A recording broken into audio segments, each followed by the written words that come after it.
کہاوت تھی بڑے لوگوں کی، پہلے تولو پھر بولو، لیکن میرے عزیزو اب تو زبان کا ایسا بول ہے، خدا پاک کی قسم ہے، بہن کے آگے زبان کو نکال کر ایسا تیر برسایا، بہن کا کلیجہ پھاڑ کے رکھ دیا۔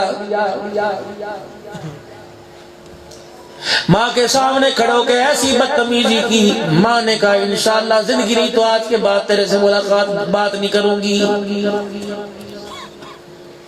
خبردار خبردار، ماں باپ اللہ کی نعمت ہے، بدتمیزی سے کبھی بات نہ کرنا، نرم مزاج سے ان کے ساتھ بات کرنا۔ میرے بھائیوں، آپ نے بڑے بڑے یہاں درس سنے ہوں گے، بڑی بڑی گفتگو سنی ہوگی، تم نے بخاری شریف کی حدیثیں سنی ہوگی، تم نے قرآن کا ترجمہ سنا ہوگا۔ میں تو ان پڑھ سا ایک فقیر سا آدمی 6 نمبر کا آپ حضرات کے سامنے مذاکرہ کرنے کے لیے آیا۔ گھر جانے کے بعد آپ کا میرا جس سے واسطہ پڑے گا، بیوی سے واسطہ پڑے گا، بچوں سے واسطہ پڑے گا، بیٹیوں سے واسطہ پڑے گا، بہنوں سے واسطہ پڑے گا، ماں سے واسطہ پڑے گا، باپ سے واسطہ پڑے گا۔ خبردار خبردار، یہ اللہ کی نعمتیں تیرے گھر میں باہر ہیں، کسی کی بے احترامی نہ کرنا۔ اگر تیرے کڑوے بول سے کسی کی آنکھ میں آنسو آ گیا، اللہ قبر میں لٹا کے، اللہ جل شانو قبر میں لٹا کے اتنا رلائے گا، اتنا رلائے گا، اللہ اکبر، آنسو ختم ہو جائیں گے، کوئی آنسو صاف کرنے والا نہیں آئے گا۔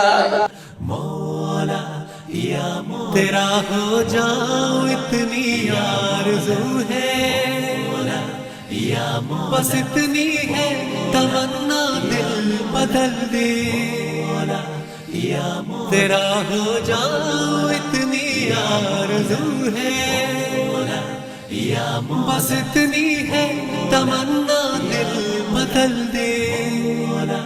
یا پڑا ہو تیرے در پر دل شکستہ، یا رہوں کیوں دل شکستہ، دل بدل دے، مولا یا خدایا فضل فرما، دل بدل دے، مولا یا مولا